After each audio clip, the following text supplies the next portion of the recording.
Weekend lepas, Daddy suruh packing baju untuk satu malam. Kita orang memang tak tahu ke mana. Tahu-tahu je sampai Melaka. So first pit stop kita sampai Melaka, kita makan dekat Sultan Salai. This is our first time makan dekat Sultan Salai. So dia, makanan dia, lauk-lauk dia hidang macam tu. Kita pick up then bayar je dekat kaunter. Kita orang ambil sup daging dengan itik salai. So not bad, walaupun agak pricey bagi kita orang. Berbaloi bila difikirkan balik dengan facilities yang diberikan di kedai ini. Dekat sini ada kios aiskrim juga, so Mama tak lepaskan peluang makan aiskrim onde-onde.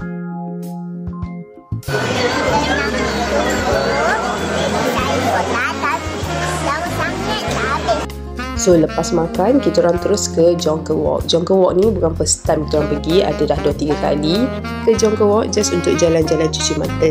Sebab sebelum ni dah pernah buat aktiviti-aktiviti yang ada dekat sini. Kalau yang jenis suka shopping barang-barang antik, Jonker Walk adalah tempat yang tepat untuk membeli belah dekat sini. Sebab macam-macam benda antik, ramang mata betul. Bila dah penat berjalan, anak-anak mulalah nak meminta makan lah, air lah. Tapi disebabkan Jonker Walk ni rata-rata penjual makanan dia Cina, jadi kita orang ambil benda yang boleh makan je lah. Macam tanghulu ni, itu je lah yang dapat kita grab pun. Lepas ke Jonker Walk, baru kita check in hotel. Kali ni kita pilih Grand Swiss Bell Hotel. So kita orang rehat sampailah ke maghrib. Lepas maghrib baru kita keluar cari makan malam dekat Damaskus. Cantik betul kawasan berdekatan kedai makan Damaskus ni.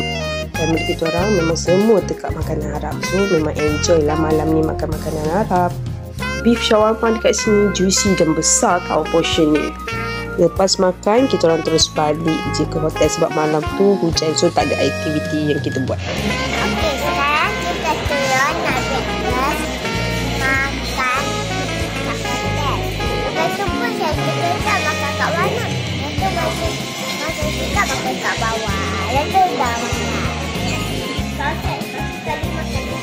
Semua dah siap wangi, kita check out dan terus ke Oceanarium. Tiket masuk Oceanarium ni adult RM40 dan kids RM30. So berbaloi lah sebab dia dah include 3D package dan dapat souvenir lagi. Oceanarium ni dibuka setiap hari dari 10.30 pagi hingga 7 petang. Kawasan Oceanarium ni dia tak besar pun, tapi bagi kita orang dia lengkap untuk anak-anak explore apa yang ada di dalam ni. Bila kawasan dia tak terlalu besar, jadi anak-anak tak adalah mengadu sakit kaki berjalan kan. Dekat dalam ni bukan ada ikan je, ada serangga, ada katak juga. Ya Allah, geli pun tengok.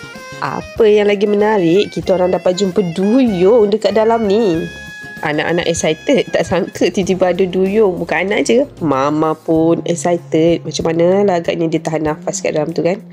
Lepas dia habis tengok pertunjukan duyung, boleh terus pergi tengok 3D movie bersebelahan saja.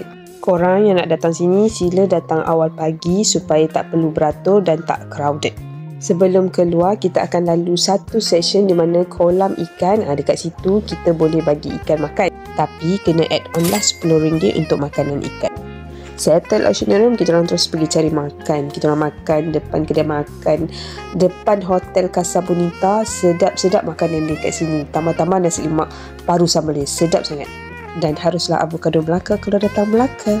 So kita orang on the way balik, tapi sebabkan jam, kita orang terpaksa singgah masjid. Sebab tengok tadi jalan jam, so kita terpaksa berhenti untuk solat dulu. Lepas tu kita teruskan perjalanan kita. Kita orang sempat berhenti di Masjid Sejayan untuk asar sebelum pulang. Itu saja untuk episod 1. Jumpa di episod 2. Bye.